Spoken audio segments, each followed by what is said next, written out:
선생님 안녕하세요. 선생님 안녕하세요.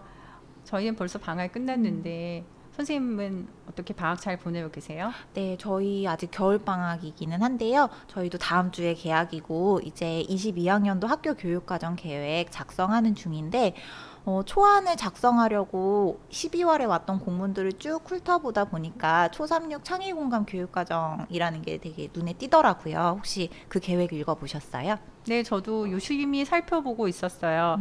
많은 학교 선생님들이 초 3, 6 창의 공감 교육 과정에 대해서 굉장히 궁금해 하시고 있는 상황인 것 같아요. 네, 저도 그 공문 읽어보면서 여러 가지로 궁금증이 많아서 선생님 뵙는 날 여러 가지 여쭤보려고 생각하고 있었습니다. 네, 2021학년도까지 초 3, 6 학생 맞춤형 교육 과정은 협력적 창의 지성 감성 교육 과정이라고 불렀던 거 기억하시나요? 네, 저는 작년까지 3년 동안 꿈실을 운영했기 때문에 초3, 6 협력적 창의지성 감성 교육과정에 대해서는 좀 귀에 익숙하게 많이 들어본 것 같아요. 그런데 그 의미나 취지에 대해서 제가 정확하게 파악을 하고 있는지는 잘 모르겠습니다. 네, 선생님들은 꿈씨를 더 잘 알고 계실 것 같아요. 이 꿈씨를 교육과정으로 생각하시는 분들이 많은데 사실 꿈실은 초3, 6 협력적 창의지성 감성교육과정을 실현하기 위한 정책 사업이었습니다. 2019년부터 꿈실로 초3, 6 학생 맞춤형 교육과정을 실현하던 중에 2020년 그리고 2021년 우리 사회가 굉장히 큰 변화를 맞이했어요. 코로나19 말씀이시죠? 네, 코로나19가 좀 멀게만 느껴졌던 미래사회를 성큼 다가오게 한 것 같아요. 그리고 더불어서 미래사회의 교육의 역할에 대해서도 고민하게 되었고요. 불확실한 미래를 살아갈 학생들에 대한 교육, 그걸 의미하는 거 말씀하시는 거 맞죠? 네. 코로나가 가져오는 사회적인 변화, 그리고 미래 교육에 대한 고민, 이것들이 창의공감 교육 과정에 담겨 있을까요? 미래 교육은 인간과 인간을 넘어 인간과 비인간이 공존하는 미래 사회에서 행복하게 살 수 있는 힘을 길러주는 것이라고 이야기할 수 있을 것 같아요. 비인간은 인간이 아닌 생물, 그리고 인간이 아닌 생각하는 기계, 즉 인공지능을 의미하고 있어요. 기후 위기로 불리는 생태적 위기에서 살아남기 위해서 인간과 다른 생물과의 공존은 필수적이죠.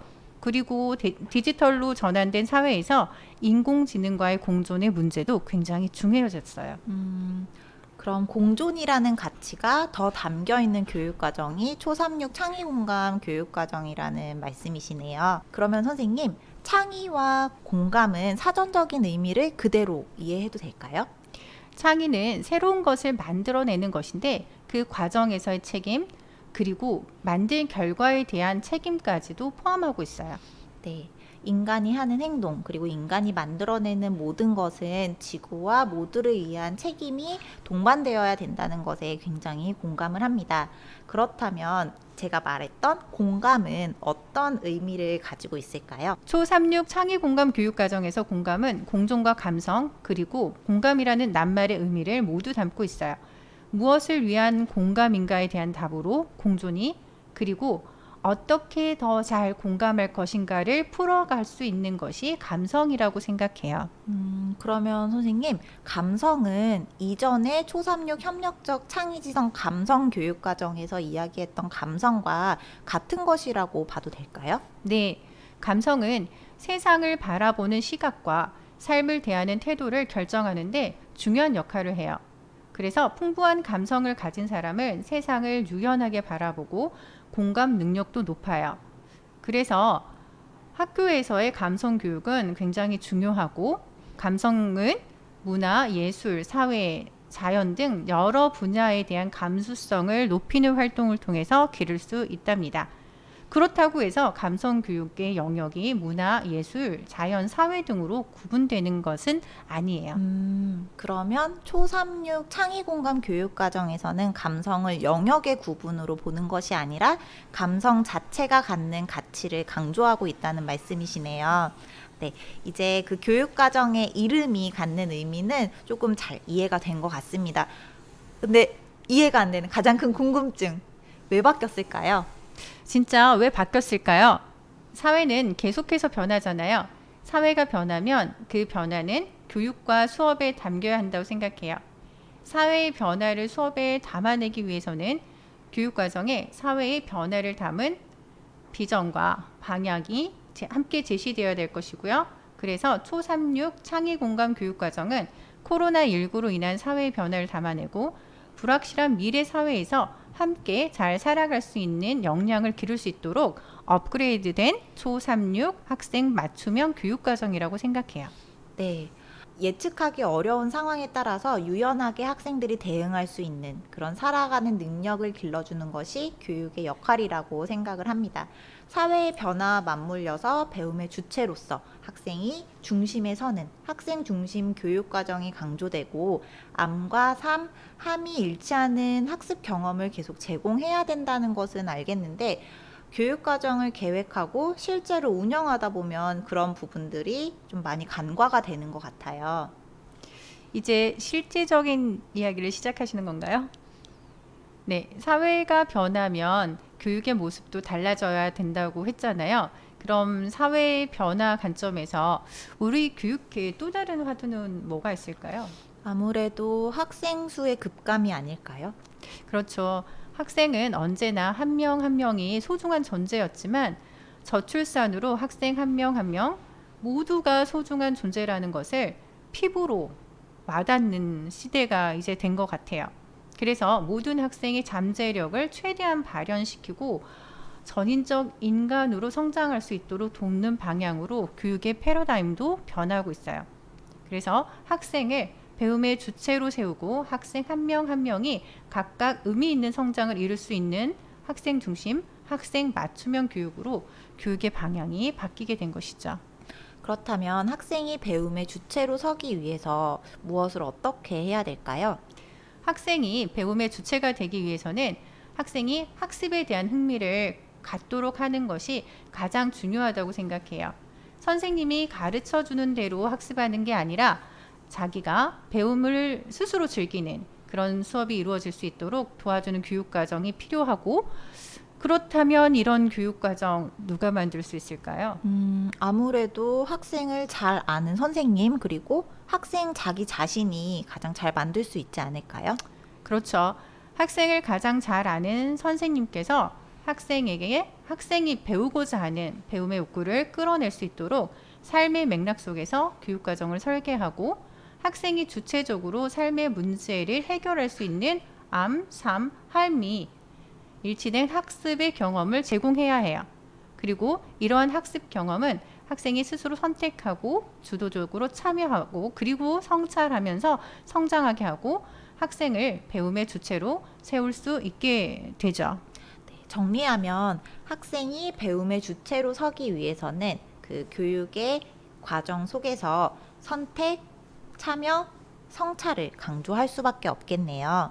네, 그래서 교사의 역할도 지식을 전달하는 전달자가 아니라 학생이 잘 배울 수 있도록 도와주는 조력자 그리고 학생의 잠재력을 잘 발현시킬 수 있도록 촉진해주는 촉진자의 역할로 바뀌고 있어요.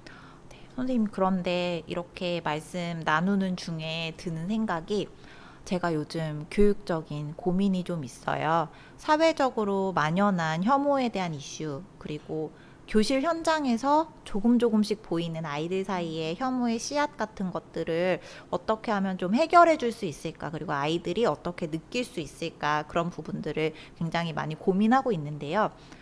초3, 6 창의공감 교육과정에서 공존과 감성이라는 낱말을 보고 사실은 되게 반가웠어요. 그래서 저의 이런 교육적인 고민들도 그 초3, 6 창의공감 교육과정으로 좀 해결할 수 있는 방법이 있을까요? 학생을 주체로 세우는 교육은 바로 선생님의 교육적 고민에서부터 출발한다고 생각해요.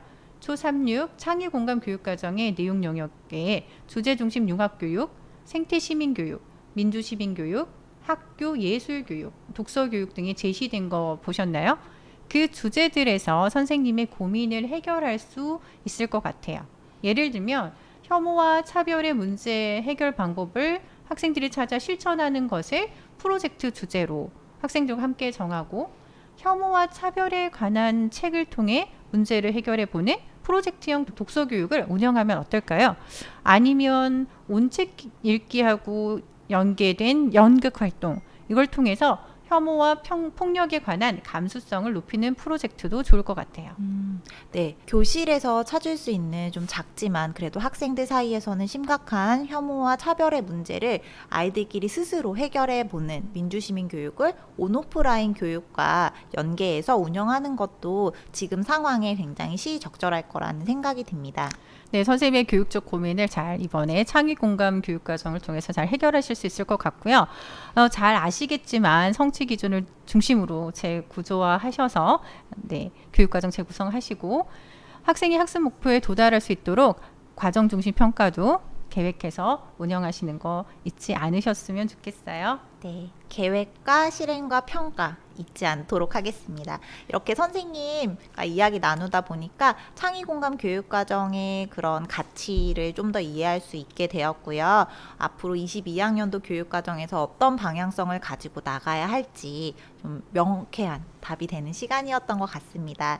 초3, 6 창의공감 교육과정은 이름은 간결해졌지만 그 안에 담은 가치는 더 깊어진 것 같다는 생각이 들고요. 오늘 교육과정을 읽는 문해력이라고 하죠. 교육과정 읽는 능력도 조금 더 잘한 것 같습니다. 네, 저도 오랜만에 선생님과 교육과정에 대한 이야기를 나누어서 정말 즐거웠어요.